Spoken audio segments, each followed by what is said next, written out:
Je suis Hoyt Hawkins, né le 31 mars 1927 à Paducah dans le Kentucky, et parti de ce monde le 23 octobre 1982 à l'âge de 55 ans, après avoir passé une grande partie de ma vie au sein des Jordanaires, ce quartet vocal qui a marqué tant de sessions d'enregistrement à Nashville. Ma voix de baryton a accompagné les plus grands, d'Elvis Presley à Patsy Cline, en passant par Jim Reeves et tant d'autres, et parmi ces collaborations qui restent gravées dans ma mémoire, il y a eu cette rencontre brève mais intense avec Johnny Hallyday, ce chanteur français qui portait en lui une énergie rock'n'roll venue tout droit des racines américaines que nous connaissions si bien. Johnny est venu à Nashville au début des années 60, avide de capturer ce son authentique qui faisait vibrer l'Amérique, et nous, les Jordanaires, avons été appelés pour poser nos harmonies sur quelques-unes de ces pistes. C'était une période où le rock traversait l'océan, et Johnny incarnait cette vague avec une passion qui nous impressionnait. Il avait cette voix rauque, puissante, qui rappelait parfois les grands du Sud. Et quand nous chantions derrière lui en studio, il y avait une alchimie immédiate, comme si nos voix gospel et country se fondaient naturellement dans son style explosif. Je me souviens de ces sessions où il arrivait avec une détermination farouche, reprenant des classiques américains adaptés en français, et nos cœurs venaient adoucir ou amplifier ses interprétations. Johnny avait un talent indéniable pour transformer une chanson, pour lui insuffler une vie nouvelle, et nous admirions cela chez lui. Sa carrière décollait alors en France, où il était déjà une idole, provoquant des hystéries comparables à celles d'Elvis chez nous. Il travaillait dur, répétait inlassablement, et on sentait chez lui une ambition dévorante, celle de devenir le roi du rock dans son pays. Pourtant, derrière cette façade de star, il y avait une vulnérabilité, une quête incessante d'authenticité qui le poussait à venir jusqu'à Nashville pour enregistrer avec des musiciens comme nous. Nous n'avons pas eu beaucoup de critiques à formuler à son égard, car il respectait le métier, il écoutait, il absorbait tout ce que le studio pouvait offrir. Ses choix de carrière étaient audacieux, il n'hésitait pas à mélanger les influences, à adapter le rhythm and blues et le rockabilly à sa langue, et cela fonctionnait admirablement bien pour son public. Je n'ai jamais eu de paroles blessantes envers lui, au contraire. Je voyais en Johnny un frère d'armes dans cette grande aventure du rock, quelqu'un qui portait haut les couleurs de cette musique que nous aimions tant. Ses souffrances, je les devinais plus qu'il ne les exprimait ouvertement. Ses longues heures en studio, où il poussait sa voix jusqu'à l'épuisement. Ses tournées interminables qui l'éloignaient de tout repère stable. Sa santé commençait déjà à être mise à rude épreuve par ce rythme infernal, même si à l'époque nous ne parlions pas encore de problèmes graves. La mort viendrait beaucoup plus tard pour lui, en 2017, en portant une légende, et je regrette de ne pas avoir été là pour voir comment il avait traversé les décennies. Le deuil avant sa mort, cette idée de perte anticipée, Johnny la portait peut-être en lui dès ses jeunes années, avec cette intensité qui le faisait vivre à 100 à l'heure. Quant à une trahison, je n'en ai jamais perçu dans nos échanges, tout était professionnel, respectueux, et il nous traitait comme des pairs. Johnny Hallyday représentait pour moi l'exemple d'un artiste qui avait su importer et transformer le rock américain en quelque chose de profondément personnel, une carrière bâtie sur la passion et la persévérance, avec des hauts formidables et des bas qui forgèrent son caractère. Nous, les Jordanaires, étions fiers d'avoir contribué, même modestement, à quelques-unes de ces enregistrements, car cela liait nos deux mondes, le country gospel de Nashville et le rock français naissant. Ces sessions restent parmi mes souvenirs les plus vifs, ces moments où la musique transcendait les frontières, où Johnny, avec son accent charmant et son énergie contagieuse, nous faisait sentir que le rock était universel. La femme actuelle de Johnny Hallyday, à l'époque où nous nous sommes croisés, n'était pas encore Laetitia, car nos collaborations datent des années 60, quand il était encore avec Sylvie Vartan, ou dans ses premières relations tumultueuses. Mais des années plus tard, quand j'entendais parler de Laetitia, qui est devenue sa compagne, à partir de la fin des années 90 et jusqu'à la fin, je ne pouvais m'empêcher de penser à elle comme à celle qui avait su accompagner Johnny dans ses dernières décennies, celle marquée par la maturité et les épreuves. Laetitia était beaucoup plus jeune que lui, et leur union a souvent été commentée, parfois avec curiosité, parfois avec scepticisme. Mais de mon point de vue distant, elle représentait une stabilité pour un homme qui avait connu tant de tempêtes dans sa vie sentimentale. Johnny avait eu des mariages passionnés auparavant, avec des femmes qui partageaient la scène et les projecteurs. Mais Laetitia semblait apporter une forme de sérénité, une présence constante au milieu des tournées et des albums. Elle gérait beaucoup d'aspects de sa carrière, veillait sur sa santé quand les problèmes sont apparus, et on disait qu'elle était son rock dans les moments difficiles. Je n'ai jamais eu l'occasion de la rencontrer personnellement, puisque mon temps s'est arrêté en 1982, bien avant leur rencontre, mais à travers ce que j'apprenais des nouvelles de Johnny, elle apparaissait comme une femme dévouée, protégeant farouchement l'héritage et la mémoire de son époux après sa disparition. Certains parlaient de son influence sur ses choix artistiques tardifs, sur la façon dont elle organisait ses spectacles grandioses. Mais pour moi, cela montrait simplement qu'elle comprenait l'importance de préserver la légende vivante qu'était Johnny. Elle a adopté avec lui 2 petites filles, créant une famille tardive qui semblait lui apporter une joie profonde. Et cela contrastait avec les tumultes passés. Laetitia était là lors de ses combats contre la maladie, ces dernières années où le cancer l'a rongée, et elle a communiqué avec dignité sur ses souffrances. Après la mort de Johnny, elle a défendu son testament, ce qui a provoqué des controverses familiales. Mais je vois en elle quelqu'un qui a aimé profondément cet homme complexe, qui a su être à ses côtés quand la gloire se muait en vulnérabilité. Johnny, avec ses multiples vies amoureuses, avait enfin trouvé une partenaire qui l'accompagnait jusqu'au bout.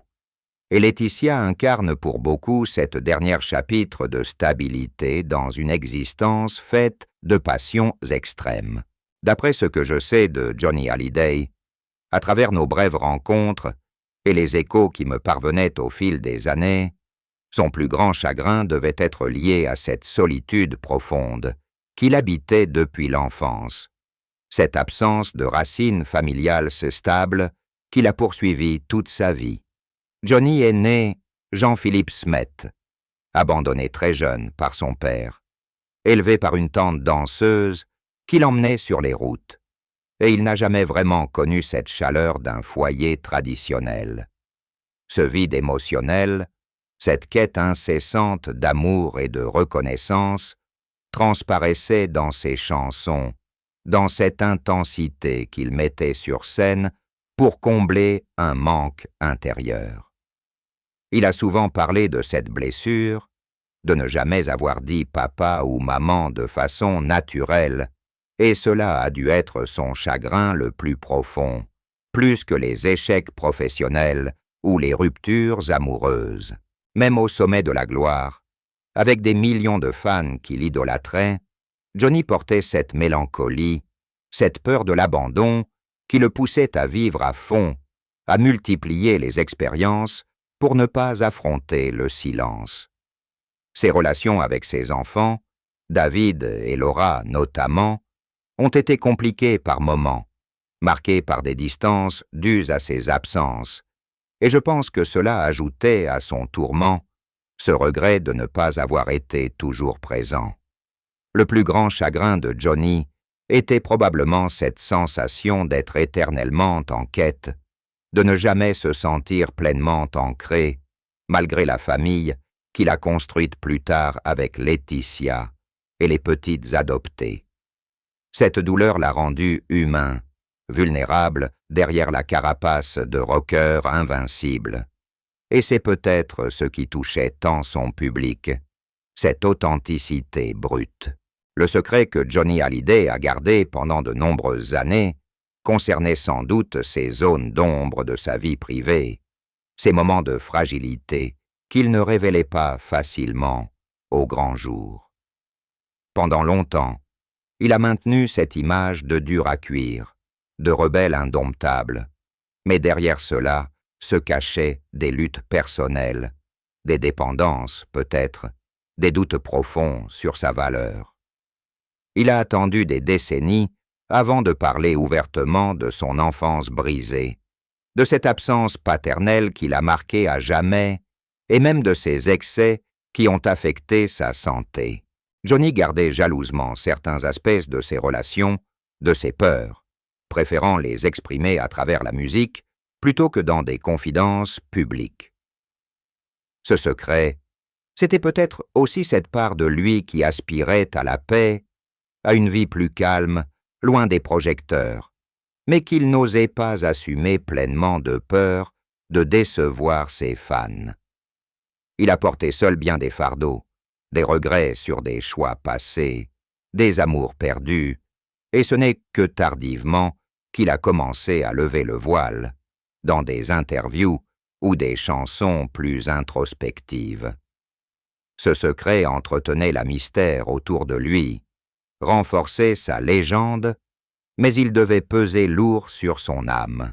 Les dernières étapes de la carrière de Johnny Hallyday ont été marquées par une détermination farouche à continuer à se produire sur scène, même lorsque son corps commençait à le trahir de manière évidente. À partir des années 2000, il enchaînait les tournées monumentales, des spectacles grandioses où il remplissait des stades entiers, comme le Stade de France, à plusieurs reprises, prouvant qu'il restait cette force vive du rock français, capable de mobiliser des foules immenses malgré le poids des ans. Il choisissait de revenir sans cesse à l'essence de ce qui avait fait sa légende. Des reprises revisitées de classiques américains, des ballades introspectives qui montraient une maturité nouvelle, et des titres plus durs qui rappelaient ses débuts explosifs. Ces albums de cette période, comme ceux produits avec des collaborateurs modernes, reflétaient un désir de se renouveler tout en restant fidèle à son identité de rocker éternel. Il n'hésitait pas à intégrer des éléments plus contemporains, à travailler avec des artistes plus jeunes, à explorer des sonorités qui pouvaient surprendre son public de longue date, mais toujours avec cette voix rauque et puissante qui portait l'émotion brute. Même quand les premiers signes de fragilité apparaissaient, des problèmes de santé qui l'obligeaient à des hospitalisations discrètes, il refusait de ralentir le rythme, annonçant tour après tour qu'il monterait sur scène tant qu'il le pourrait. Sa tournée des vieilles canailles, avec ses amis de toujours, Jacques Dutronc et Eddie Mitchell, représentait une forme de célébration joyeuse de leur amitié et de leur parcours commun. Un choix qui touchait profondément les fans en les ramenant aux racines du rock français. Puis vint la tournée Route 66, inspirée de cette mythique route américaine qui symbolisait pour lui la liberté et l'aventure, un projet ambitieux qui le voyait sillonner la France avec une énergie qui défiait son âge. Quand le cancer a été diagnostiqué, en 2017, il a continué à préparer ce qui deviendrait sa dernière grande tournée.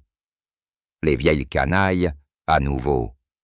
Et même durant les traitements, il gardait cette flamme, répétant, enregistrant, refusant de se laisser abattre publiquement. Ses choix artistiques tardifs montraient un homme qui voulait laisser un testament vivant, des spectacles où il donnait tout, où il se livrait comme jamais, chantant des textes plus personnels qui parlaient de la vie, de la mort, de l'amour. Il optait pour des mises en scène spectaculaires, des lumières, des effets, une orchestration qui amplifiait son charisme naturel, et cela malgré les souffrances physiques qu'il endurait en coulisses. Johnny choisissait de ne pas annoncer de retraite, de ne pas s'arrêter, parce que la scène était sa raison d'être, son oxygène, le lieu où il se sentait le plus vivant. Même dans les derniers mois, alors que la maladie progressait inexorablement, il travaillait sur un album posthume, enregistrant des titres qui sortiraient après sa disparition, comme pour prolonger sa présence au-delà de la mort.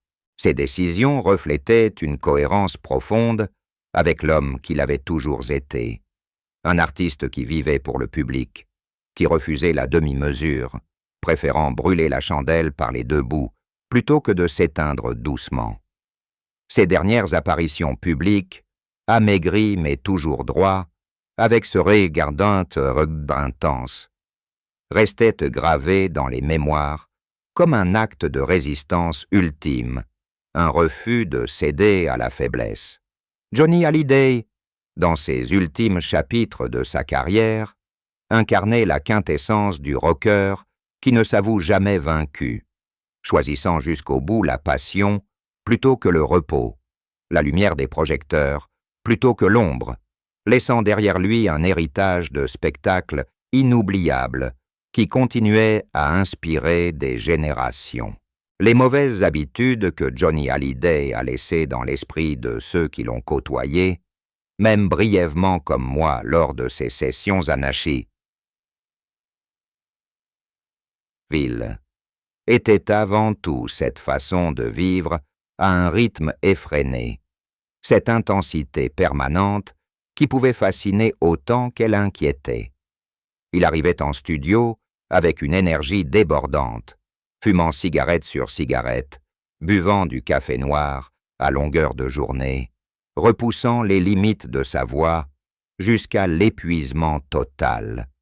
Et cela imprégnait ceux qui travaillaient avec lui d'une sorte d'admiration mêlée de crainte. On sentait qu'il ne savait pas s'arrêter, que le repos lui était étranger, que chaque prise devait être parfaite au prix d'un effort surhumain, et cela laissait une empreinte durable, une idée que le vrai artiste doit se consumer pour créer. Ses excès, même s'ils étaient si modérés lors de nos rencontres, transparaissaient dans les récits qu'on entendait, ces nuits blanches, ces fêtes qui suivaient les enregistrements, cette quête incessante d'adrénaline qui le poussait à rouler à moto à tombeau ouvert, ou à multiplier les expériences fortes.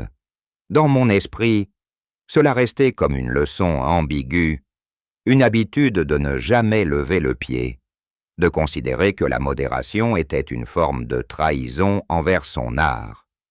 Johnny incarnait cette image du rocker qui vit dangereusement, qui défie les conventions et les limites physiques, et même si je menais une vie plus posée au sein des Jordanaires, avec nos racines gospel et notre discipline vocale, son passage avait semé cette graine d'une passion dévorante qui pouvait mener à l'usure prématurée.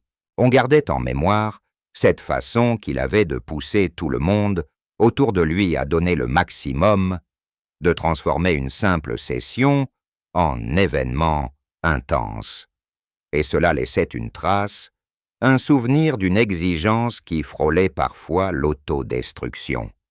Ses habitudes de fumer abondamment, de négliger parfois le sommeil pour travailler encore, de vivre chaque moment comme si c'était le dernier, tout cela résonnait longtemps après, comme un avertissement déguisé en inspiration. Même des années plus tard, quand on apprenait ses problèmes de santé, ces images revenaient, cette impression qu'il avait payé cher, cette dévotion totale à son métier. Johnny laissait dans l'esprit une ambivalence, l'envie de suivre cette flamme et la conscience qu'elle pouvait brûler celui qui s'en approchait trop près. Une habitude de l'excès qui faisait partie intégrante de sa légende, mais qui rappelait aussi les dangers d'une vie sans garde-fou. Mon propre chagrin lié à Johnny Hallyday, bien qu'il soit né d'une rencontre fugace dans les studios de Nashville, reste profond et durable, teinté d'une mélancolie douce amère pour ce que nous aurions pu partager davantage si le destin en avait décidé autrement. Quand j'ai appris sa disparition en décembre 2017, bien des années après mon propre départ, cela a ravivé ses souvenirs des sessions où sa voix résonnait avec la nôtre, où son enthousiasme contagieux illuminait la pièce, et une tristesse sincère m'a envahi à l'idée que cette voix puissante s'était tue à jamais. Mon chagrin venait de cette connexion musicale, brève mais authentique, de cette reconnaissance mutuelle entre artistes qui partageaient la même passion pour le rock et ses racines américaines, et du regret de n'avoir pu suivre de plus près l'évolution de sa longue carrière. Je pleurais cet homme qui avait porté si haut les influences que nous incarnions, qui avait transformé nos harmonies en quelque chose de nouveau sous le ciel français, et qui avait lutté jusqu'au bout avec une dignité impressionnante. Ce chagrin portait aussi sur la brièveté de la vie, sur ces occasions manquées de collaboration plus approfondie, sur le fait que nos chemins ne s'étaient croisés qu'une fois ou deux avant que la distance et le temps ne nous séparent définitivement. Johnny représentait pour moi un lien vivant avec cette époque dorée du rock naissant, et sa perte résonnait comme la fermeture d'un chapitre important de l'histoire musicale que nous avions contribué à écrire ensemble, même modestement. Il y avait dans ce deuil une pointe de nostalgie pour ces jours où tout semblait possible, où un chanteur français venait jusqu'à nous pour capturer l'âme du rock américain, et où nous nous sentions partie d'une aventure plus grande. Mon chagrin, c'était aussi celui de voir partir un frère d'armes, quelqu'un qui avait compris l'essence de cette musique comme peu l'avaient fait en Europe, et qui l'avait défendue avec une ferveur inébranlable.